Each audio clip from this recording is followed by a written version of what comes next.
आपण पाहतात RZ24 Marathi news. आपली माती आपली माणसे. मोदी सरकारचा ऐतिहासिक निर्णय. 2026च्या बजेटमध्ये अल्पसंख्याक विकासासाठी 3400 कोटींची भरीव तरतूद. अल्पसंख्याक विकास परिषदेचे प्रदेशाध्यक्ष ताहिर बेग मिर्झा यांनी जाहीर स्वागत केले आहे व केंद्र सरकारचे मानले आभार. निजामपूर प्रतिनिधी तय्यब बेग मिर्झा.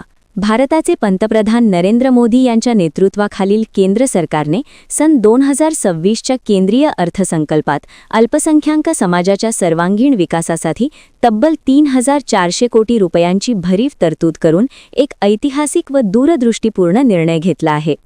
या महत्त्वपूर्ण निर्णयाचे अल्पसंख्याक विकास परिषदेचे प्रदेशाध्यक्ष तथा निजामपूर ग्रामपालिकेचे सदस्य व ज्येष्ठ पत्रकार ताहिर बेग मिर्झा यांनी जाहीर स्वागत करत केंद्र सरकारचे आभार मानले आहेत.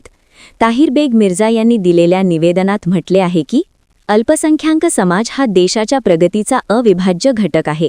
शिक्षण, रोजगार, कौशल्य विकास व आर्थिक सक्षमीकरणासाठी 3400 कोटींची तरतूद करणे म्हणजे केवळ घोषणा नसून अल्पसंख्याकांच्या भविष्यासाठी ठोस पाऊल आहे. या निधीमुळे अल्पसंख्याक समाजातील विद्यार्थ्यांसाठी शैक्षणिक शिष्यवृत्ती, व्यावसायिक प्रशिक्षण, स्वयंरोजगार योजना, महिला सक्षमीकरण तसेच सामाजिक विकासाच्या विविध योजनांना गती मिळणार असल्याचे त्यांनी स्पष्ट केले. तसेच त्यांनी पंतप्रधान नरेंद्र मोदी, अर्थमंत्री व केंद्र सरकारचे आभार मानत सांगितले की या निधीचा पारदर्शक, परिणामकारक व तळागाळातील गरजू घटकांपर्यंत लाभ पोहोचेल अशी अंमलबजावणी झाली पाहिजे. अल्पसंख्याक समाज सरकारच्या या निर्णयाकडे आशेने पाहत आहे.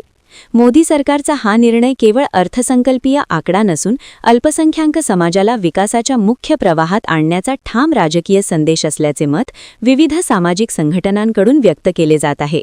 आपल्या परिसरातील बातम्यांसाठी संपर्क करा. मुख्य संपादक वसीम शेख. मोबाईल 8149797961. बातम्या आवडल्यास लाईक करा, कॉमेंट करा आणि सबस्क्राईब करायला विसरू नका.